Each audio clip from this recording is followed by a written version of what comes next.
안녕하세요. 나는 68세 한영순이라고 합니다.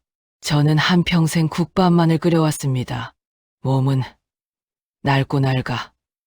이제는 기력이 다해서 일할 수가 없네요. 힘에 부딪힘을 느낍니다. 아무리 자식이라지만 너무 화가 납니다. 특히 여우 같은 며느리는 아주 얄밉습니다. 어디서 속 시원히 이야기를 못하겠어요. 여기에서 여러분들께 제 이야기를 시원하게 하고 털어버리고 싶습니다. 그럼 지금부터 이 노인의 속 터지는 이야기를 잘 들어주세요. 아침 햇살이 골목 끝 간판에 걸려 은빛으로 번졌다. 간판 아래 김이 모락모락 솟는 커다란 솥이 주방 공기를 뜨겁게 채웠다. 영수는 굽은 허리를 펴지 못한 채 국자를 원을 그리듯 천천히 돌렸다. 굳은 살이 박힌 손등에 맺힌 땀이 국물의 증기와 뒤엉켜 반짝였다. 홀에서는 숟가락과 젓가락이 접시를 두드리는 소리가 번갈아 울렸다. 그때 높고 맑지만 얄미운 기색이 섞인 목소리가 손님들 머리 위로 미끄러지듯 넘어왔다. 어머니, 이제 그만 쉬셔야죠. 언제까지 국밥집 붙들고 계실 거예요? 오빠랑 제가 있으니까. 이젠 우리한테 가게 넘겨주셔야죠. 영순의 소나기가 단단해졌다. 국자 손잡이가 미세하게 삐걱이는 소리를 냈다. 그녀는 천천히 허리를 폈다. 오랫동안 식당 일을 해서 몸 곳곳이 안 아픈 곳이 없었다. 시선은 곧장 며느리를 겨눴다. 며느리는 팔짱을 끼고 구두굽으로 바닥을 톡톡 두드리며 손님들의 눈치를 유연하게 훑쳤다. 옆에 남편 준호를 힐끗 보며 그치? 라는 뜻의 미소를 띄었다. 뭐라고 했니? 다시 말해보거라. 오빠 그렇잖아. 어머니도 힘드신 거 다 아는데 우린 아들이랑 며느리잖아요. 어머니께서 읽어놓으신 이 큰 식당은 당연히 우리가 물려받아야죠.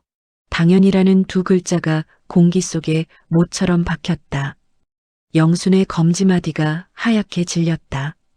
그녀는 한 걸음 나와 홀과 주방의 경계에 발을 디뎠다. 등 뒤에서는 뜨거운 김이 밀려들었고 눈앞에서는 며느리의 얕은 미소가 출렁거렸다. 당연이라고 했니? 네가 새벽마다 뼈 씻고 소태불은 올려봤니? 무릎이 까지도록 바닥 닦아본 적은 있니? 가게에 대해 아무것도 모르는 네가 어찌 그렇게 말을 할 수 있니? 며느리의 입꼬리가 위로 말렸다. 콧방귀가 짧게 튀었다. 주변 손님 서너 명이 동시에 숟가락을 멈추고 숨을 반 박자 늦게 들이쉬었다. 어머니, 누구는 장사 안 해본 줄 아세요? 제 말 좀 들으세요. 요즘 누가 그렇게 고생하면서 장사해요?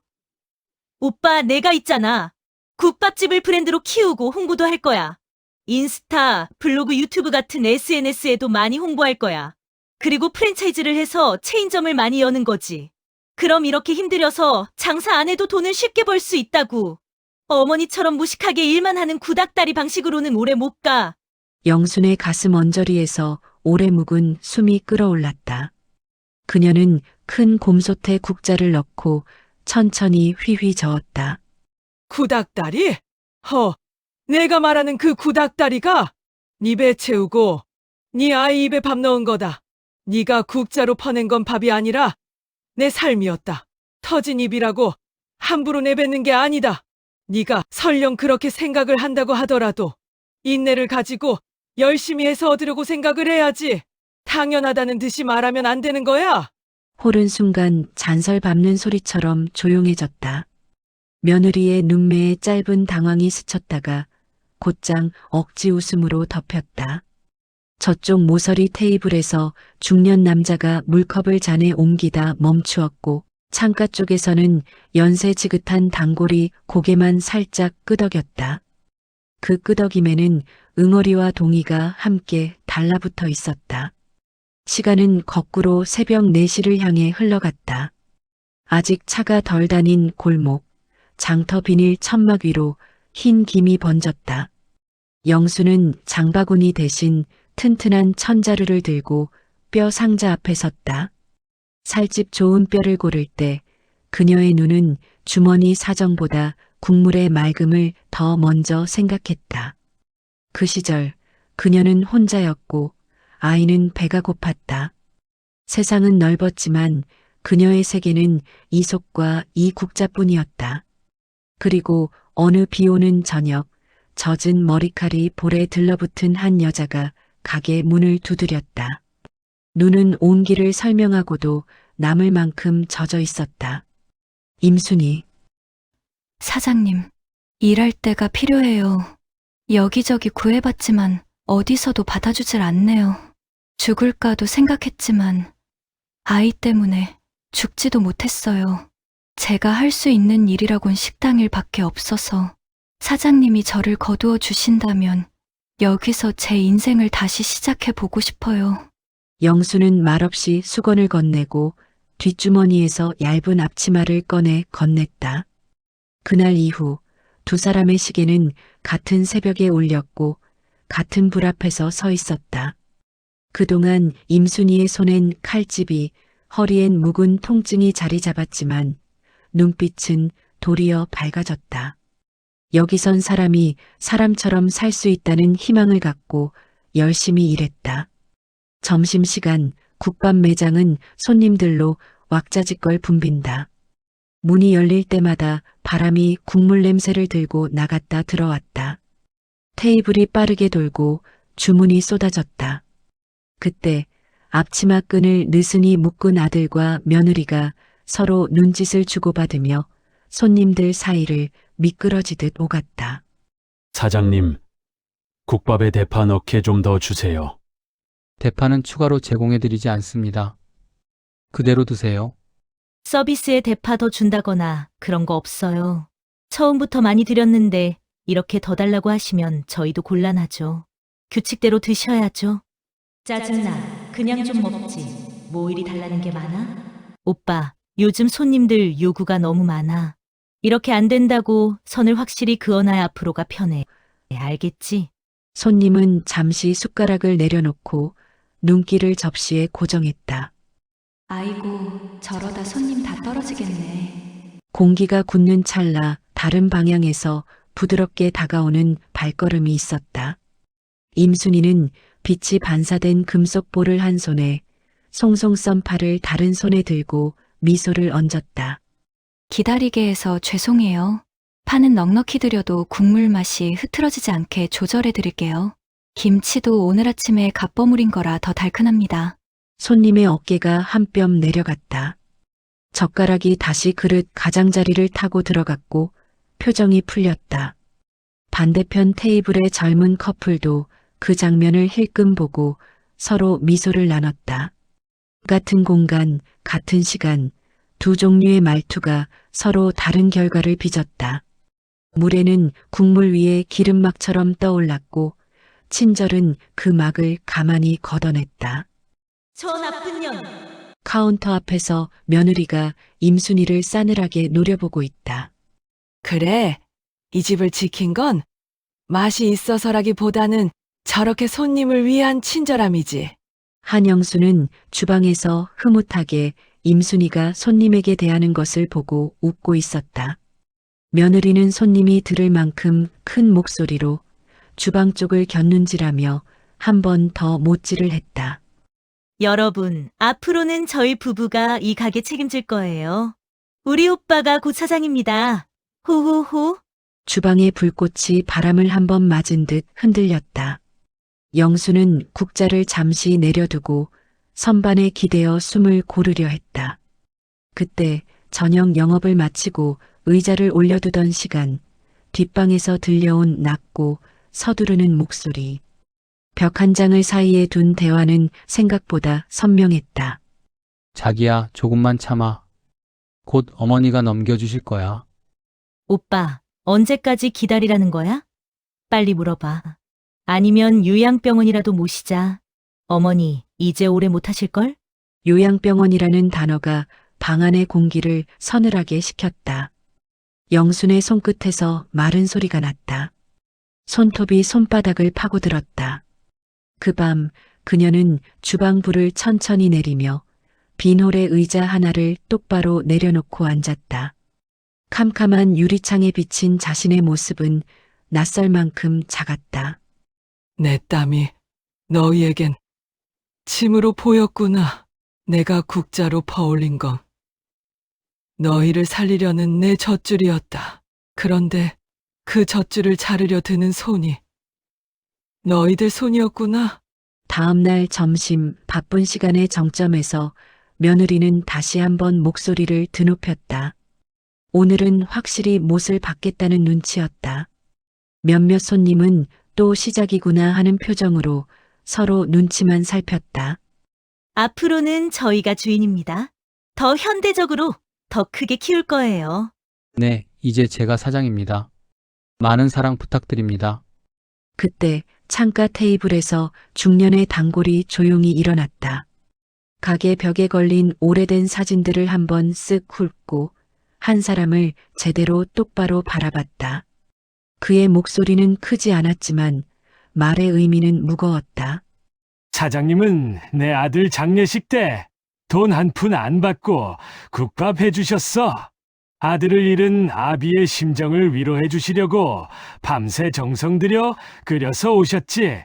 그 국물 덕에 우리 집안이 사람들 대접을 체면 깎이지 않게 했어. 그 은혜 난 절대 못 잊는다오. 우리 집도 그래요. 딸 결혼식 때 잔치국밥 반값에 해주셨죠. 사장님은 국물에 어머니의 사랑을 넣어서 끓였다고요. 홀의 공기가 천천히 방향을 틀었다. 며느리는 그 말을 비집고 들어갈 해명을 찾고자 입술을 베어 물었다. 그런 건 옛날 얘기죠. 앞으로는 저희가 호호호, 며느님이 잘 모르시나 본데 옛날 얘기가 지금 맛을 만든 거예요. 그게 이 집이에요. 서너 명의 손님이 동시에 고개를 끄덕였다. 단골의 기억, 잔치의 기억, 장례의 기억. 이 동네의 입맛은 추억으로 간이 배어 있었다. 영수는 앞치마 매듭을 한번 고쳐 잡았다. 앞치마 천이 손등을 거치며 뻣뻣하게 스쳤다. 그녀는 홀 가운데로 걸어나와 멈춰선다. 발끝이 타일의 금간선을 밟았다. 그 선은 오래된 균열이었고 지금의 경계였다. 됐다. 오늘은 분명히 말하마. 내가 너희에게 물려줄 건 아무것도 없다. 아들의 눈이 크게 떠졌다. 며느리의 턱이 한치 내려갔다. 어머니 뭐라고요?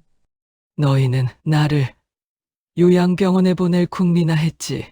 내 땀의 무게를 모르는 자들에게 나는 국 한 숟가락도 맡길 수 없다. 홀 한쪽에서 박수 소리가 먼저 났다. 하나둘 박수 소리가 더 늘어났다. 그러나 그 박수는 환호라기보다 오래 눌러왔던 숨을 내뱉는 박자에 가까웠다. 보세요. 어머니는 고집만 세고 하시는 행동은 전부 다 구식이에요. 우리가 해야 제대로. 그 고집이 너희들 배 채웠다. 고집은 때로 품격이야. 어휴, 저러다가 큰 싸움 나겠네. 나가서 말려야겠다. 주방 입구에서 이 모든 장면을 보고 있던 임순이가 조심스레 한 걸음 나왔다. 눈썹이 미세하게 떨렸다. 마음과 입이 다른 방향을 보려는 딱 그 순간의 떨림이었다. 사장님, 그래도 자식이잖아요. 혹시 조금만 더 생각해 보시면. 영수는 잠시 눈을 감았다. 속으로 떠내려가는 옛 장면이 이마 뒤를 스쳤다. 젖먹이 아이를 팔에 안고 뜨거운 국물 김을 피해 몸을 틀던 밤. 젖은 앞치마에 아이의 얼굴을 묻혀 재우던 새벽. 아들은 무거운 짐이었다. 그러나 사랑의 다른 이름이기도 했다. 그녀는 길게 숨을 내쉬며 눈을 뜬다. 눈동자가 선명해졌다. 비는 가족을 시작하게 해. 하지만 땀과 진심이 가족을 완성하지. 나는 임순이 너의 땀을 받고 저 아이들의 마음속도 들여다봤다. 영수는 앞치마 주머니를 더듬어 오래된 키링을 꺼냈다. 둥근 금속이 손바닥에서 짤랑 소리를 냈다. 그 소리는 이 공간에서만 유효한 언어처럼 울렸다. 그녀는 임순이를 바라보았다. 임순이는 놀라 움찔하며 한 발 다가섰다. 두 사람 사이의 공기가 잠시 뜨거워졌다. 순아, 이리 와라. 넌 우리 가게에서 언제나 제일 먼저 나와서 열심히 일했었지. 내 집처럼 쓸고 닦았고 내 일처럼 끓였다. 네가 흘린 땀은 내 땀과도 같았다. 이제 이 가게는 너의 가게다. 사장님, 아드님도 있는데 저에게 가게를 주신다뇨? 이러시면 안 되세요. 노력이라고는 눈꼽만치도 안 하는 것들이 욕심은 많더라. 장사 잘 되니 이제는 가게에 내놓고 요양병원에 가라고 그러더라. 내가 힘들게 키운 자식에게 그런 말 들으니 하늘이 무너졌지. 여우 같은 며느리는 욕심이 많아. 지 서방 조종에서 편히 살려고 하는 게 여간 꼴 사나운 게 아니었어. 얼마나 잘 안다고 평생 국밥만 해온 나에게 감나라 콩나라 지랄을 하던지 참고 있었는데 꼴값 떠는 꼴을 도저히 볼 수가 없더라고. 지랄도 적당히 해야지. 여기는 내 가게이기도 하지만 가게를 키워준 손님과 너의 가게이기도 하다. 그러니 그만 사양하고 내 선택을 받아줬으면 한다. 사장님, 저 같은 사람에게 이런 은혜를 주시다니 정말 감사합니다. 평생 잊지 않겠습니다. 이 가게 제 생명처럼 지키겠습니다. 열쇠가 손에서 손으로 건너갔다. 순간 국물 위 김이 한층 더 진해진 듯 보였다. 옆 테이블의 젓가락이 조심스레 그릇에 닿는 소리가 축복처럼 가늘게 들렸다. 아들의 발끝이 바닥을 긁었다. 며느리는 입술을 깨물다 소리를 터뜨렸다. 어머니 정말 이러실 겁니까? 저는 그냥 제 몫을. 네 몫이라 부를 수 있으려면 네 손이 먼저 국물의 책임을 져야 했다. 이기적이세요. 가족도 아닌 사람한테 어떻게 가게를 떡하니 내어주시나요? 진짜 가족은 피가 아니라 진심으로 이어지는 것이다. 섞인 마음을 가진 자들에게는 무엇을 넣어도 섞일 뿐이야. 국도, 말도, 산도, 부동산 장사장이 전화 왔더라. 너희들이 이 가게를 7억에 내놓았다고 말하더구나. 나를 요양병원 보내고 장사 조금 하는 척 하면서 돈을 받고 가게를 정리할 생각이었겠지. 배신감에 정말 힘이 들었다.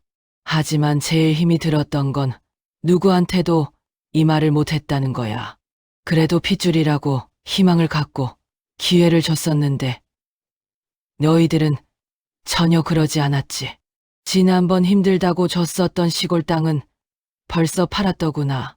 뭐가 부족해서 그러는지 모르겠지만 나를 돈으로만 보는 너희들과는 이제 여기서 인연을 정리하고 싶다. 그러니 부모에게 빌붙어서 피 빨아먹으려 하지 말고 스스로 피땀 흘려 일해서 돈 벌려고 하거라. 어머니, 그래도 자식인데 며느리는 말을 잇지 못했다. 아들은 고개를 숙였다. 그의 어깨는 한번 크게 들썩이고 그 뒤로는 힘이 빠졌다. 그들의 뒷모습은 문턱에서 한동안 머뭇거리다가 골목의 빛으로 녹아들었다. 문 밖에서 서성거리던 단골들이 안으로 발을 들였다. 그들의 눈에는 오래된 그릇과 가게 벽의 얼룩, 그리고 두 여자의 손이 동시에 비쳤다. 누군가 손을 먼저 모았다. 박수였다. 어색하지 않은 필요한 순간의 박수. 사장님, 잘하셨어요. 임 실장님이 이 집의 주인이지. 맛을 지키는 사람이 주인이어야죠. 박수 소리가 솥에 끓는 소리와 겹쳤다. 국물은 여전히 보글거렸고 그 표면에는 얇은 기름막이 일렁였다. 임순이는 국자 손잡이를 두 손으로 감싸쥐고 아주 조심스럽게 한 국자 떠올렸다. 향은 변함없었다. 아니, 조금 더 깊었다. 영업을 마친 밤 의자를 올려두고 바닥을 훑는 소리가 잦아들었다. 영수는 빈 홀의 한가운데에 서서 방금 전의 열쇠 소리를 기억처럼 더듬었다. 그녀는 조용히 입을 열었다. 누구에게 들려주려는 말이 아니었다. 그러나 가게의 벽과 솥, 그리고 오랜 냄새는 그 말을 단번에 이해했다. 내가 지켜온 건 가게가 아니었다. 정성. 그리고 사랑. 피는 나를 어머니로 만들었고, 땀은 나를 사람으로 만들었다. 나는 내 땀을 닮은 사람에게 내 삶을 맡겼다. 그러니 후회는 없다. 창밖 골목의 가로등이 간판 글씨를 어루만졌다. 간판 아래 내일 새벽에도 불이 켜질 자리. 문득 영수는 손등에 굳은 살을 엄지로 쓰다듬었다. 그 굳은 살은 이제 무게가 가벼웠다. 맡길 곳에 맡겼기 때문이다. 다음 날 새벽 문이 열리기 훨씬 전 임순이는 먼저 나왔다. 바닥에 물을 뿌리고 빗자루질을 하며 소리 없이 동선을 그렸다. 장작 대신 라이터가 불을 일으키는 시대가 되었어도 그녀는 불을 올릴 때 잠깐 눈을 감았다. 오늘도 부탁해요라는 인사처럼. 사장님, 계속 지켜봐 주세요. 기대와 믿음에 실망시켜 드리지 않도록 항상 노력할게요. 불꽃이 작게 일렁였다. 끓는 솥을 보니 오늘도 설레이는 하루가 되겠구나 하고 생각해 본다. 동네는 아직 조용했고 하늘은 막 푸르게 번지기 시작했다. 골목의 첫 발자국 소리, 신문 배달, 자전거의 체인 소리, 먼 데서 들려오는 소형 트럭의 시동 소리가 차례로 겹쳤다. 임순이는 국자를 들어 올렸다. 첫 국물은 늘 그렇듯 한 번 버리고 두 번째를 받았다. 그건 스승이 가르쳐준 길이었고 자기 몸이 기억하는 습관이었다. 문은 곧 열릴 것이고 사람들은 다시 들어올 것이다. 어떤 이들은 아직도 어제의 이야기를 꺼낼 것이다. 그러나 결국 그들은 그릇을 비우며 말할 것이다. 맛은 그대로네요. 그 말 한마디면 충분하다. 이 집이 누구의 손에 있는지 동네는 이미 알고 있다. 한 끼의 힘은 작지 않다. 허기를 달래고 마음을 다독이고 때론 삶을 붙든다. 그 힘을 아는 사람들이 이 집을 지켜왔다. 그리고 오늘 그 힘을 이어갈 손이 정해졌다. 열쇠는 옳은 주인을 찾았다. 솥은 대답했다. 사람들도 대답했다. 조금의 상처와 조금의 후련함, 더 큰 평온. 국물은 사람을 안다. 그 말은 오래 끓여 나온 문장 같았다. 김은 천천히 올라와 사라졌다. 그러나 향은 남았다. 내일도 모레도 오래오래